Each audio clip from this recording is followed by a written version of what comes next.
Saudara pemirsa, pada kali ini kita akan membedah tentang sejarah asal-usul suku Dayak yang berada di tanah Kalimantan.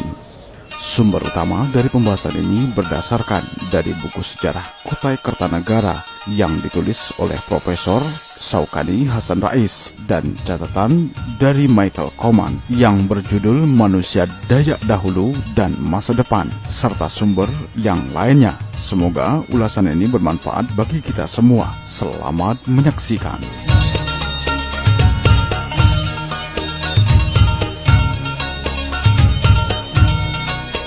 Suku Dayak yang sudah ribuan tahun mendiami Pulau Kalimantan ternyata memiliki asal-usul yang masih dipengaruhi oleh penduduk dari luar Pulau Kalimantan.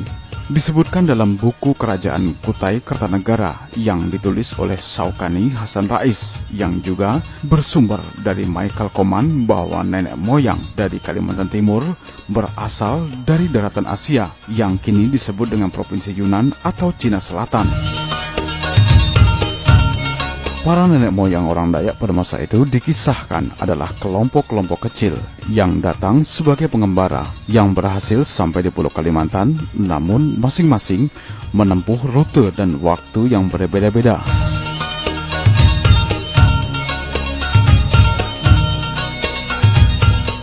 Dari sumber yang lain bahwa pada abad ketiga sebelum Masehi, di masa dinasti Han berkuasa, orang-orang Cina sudah datang ke Kalimantan. Hal ini dibuktikan dengan adanya temuan arkeologi berupa barang keramik di masa dinasti Han yang ditemukan di Kalimantan, yang disimpan di Museum Jakarta. Para pelaut Cina dari masa dinasti Han pada masa itu berlayar ke Nusantara untuk melakukan perdagangan. Rute pelayaran mereka menyusuri pantai Asia Timur dan pulangnya melalui Kalimantan Barat serta Filipina. Hubungan dagang dengan Asia ini adalah berkah dari hasil upaya sebelumnya dari masa dinasti Han untuk melakukan perluasan. Selanjutnya, suku Dayak ini dibedakan oleh Michael Koman menjadi dua wilayah. Pertama, wilayah Kalimantan Selatan dan Tengah, sedangkan wilayah kedua adalah Kalimantan Barat, Utara, dan Timur. Diperkirakan suku Dayak yang kini tinggal di Kalimantan Selatan dan Kalimantan Tengah memiliki rute perjalanan lewat Indochina atau Vietnam, Semenanjung Malaya dan juga Malaysia ke Sumatera, kemudian menyeberangi Selat Karimata menuju Kalimantan Tengah dan Selatan. Sedangkan suku Dayak yang tersebar di Kalimantan Barat, Kalimantan Utara, dan Kalimantan Timur menempuh rute Provinsi Hainan, Taiwan, Filipina, lalu menyeberang Laut Cina Selatan dan menuju 3 provinsi tersebut.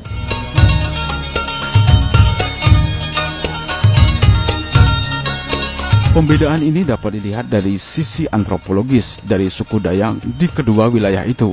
Misalnya, suku Dayak Murut yang mendiami Kalimantan bagian utara memiliki budaya dan sistem irigasi yang berbeda dengan mereka yang mendiami Kalimantan bagian selatan dan tengah.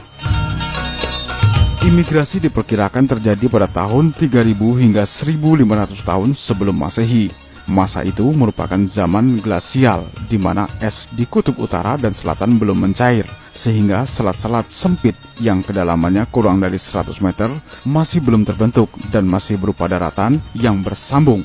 Maka cukup dengan perahu kecil mereka akan mampu menyeberangi Selat Karimata dan Laut Cina Selatan yang tidak begitu luas pada masa itu. Pada masa imigran tersebut merupakan ras Kaukasoid dan Mongoloid. Setelah itu, Michael Koman mengelompokkan penduduk Kalimantan ini menjadi dua, yaitu suku Dayak yang tinggal di hulu sungai masuk dalam ras Deutro dan suku Kutai yang mendiami hilir sungai masuk dalam kelompok ras Proto-Melayu.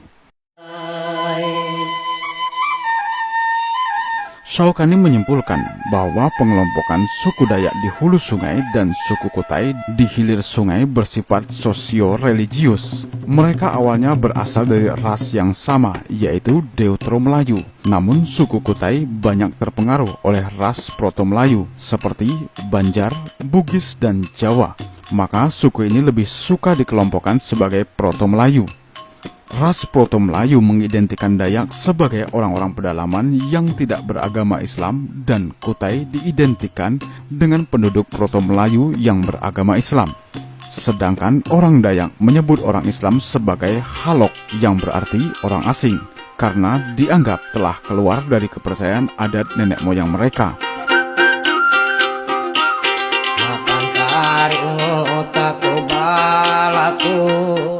daerah selatan Kalimantan, suku Dayak pernah membangun sebuah kerajaan. Dalam tradisi lisan, kerajaan Dayak di daerah itu sering disebut dengan nama Nan Sarunai Usak Jawa. Nan Sarunai yakni sebuah kerajaan dari Dayak Maanyan yang dihancurkan oleh Majapahit yang diperkirakan terjadi antara tahun 1309 hingga 1389 Masehi. Kejadian tersebut mengakibatkan suku Dayak Maanyan terdesak dan terpencar. Sebagian masuk ke daerah pedalaman ke wilayah suku Dayak Lawangan. Pembahasan selengkapnya, kerajaan Nan Sarunai ini juga dibahas di channel Kayong TV. Akan milik turis wisata. Arus besar berikutnya terjadi pada saat pengaruh Islam yang berasal dari kerajaan Demak bersama masuknya para pedagang Melayu sekitar pada tahun 1520 dan pengaruh dari kerajaan besar Islam Melaka. Sebagian besar Dayak di wilayah selatan dan timur Kalimantan yang memeluk agama Islam keluar dari suku Dayak dan tidak lagi mengakui dirinya sebagai orang Dayak, akan tetapi menyebut dirinya sebagai orang Banjar dan suku Kutai. Sedangkan orang Dayak yang tidak memeluk agama Islam kembali menyusuri sungai, masuk ke pedalaman, kemudian bermukim di daerah-daerah Kayu Tangi, Amuntai, Margasari, Batang Amandit, dan Batang Balangan, serta yang lainnya.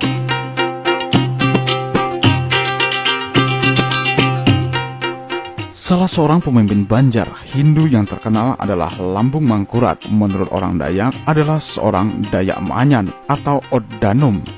Tidak hanya dari Nusantara, bangsa-bangsa lain juga berdatangan ke Kalimantan Barat. Bangsa Tionghoa, Jawa, Bugis, dan lain sebagainya. Hal ini juga ikut mempengaruhi terhadap perkembangan dari suku Dayak itu sendiri. Sejak awal pada abad ke-5 dan 4 sebelum Masehi, bangsa Tionghoa telah sampai di Kalimantan. Pada abad ke-14, Kaisar Yongle mengirim sebuah ekspedisi di bawah pimpinan Cheng Ho dan kembali ke Tiongkok pada tahun 1407 Masehi. Setelah sebelumnya singgah ke Jawa, Kalimantan, Malaka, Manila, dan Solok.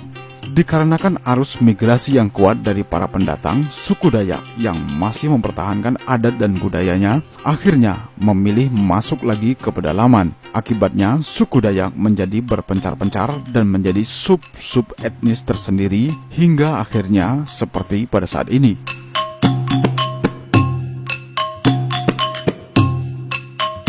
Kelompok suku Dayak terdiri dari 6 suku besar dan terbagi dalam sub-suku yang kurang lebih jumlahnya 405 sub-suku Dayak. Hal ini sesuai dengan keterangan dari J.U. Lontaan dalam bukunya Adat Istiadat Kalimantan yang ditulis pada tahun 1973. Dijelaskan bahwa masing-masing sub-suku Dayak di Kalimantan memiliki adat istiadat dan budaya yang mirip. Hal ini juga merujuk pada sosiologi kemasyarakatan dan perbedaan adat istiadat serta budaya maupun bahasa yang khas.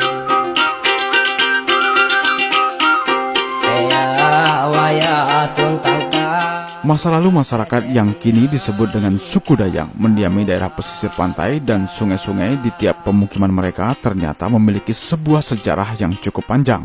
Namun apapun itu, bahwa disadari atau tidak, berdasarkan rentang waktu serta usia yang cukup lama tersebut, telah terjadi kawin campur yang memungkinkan pembauran serta peleburan menjadi kelompok suku maupun etnis, khususnya yang ada di Kalimantan, dan tidak menutup kemungkinan dengan etnis lainnya, seperti percampuran antara Melayu, Bugis, Jawa, Palembang, dan lain sebagainya.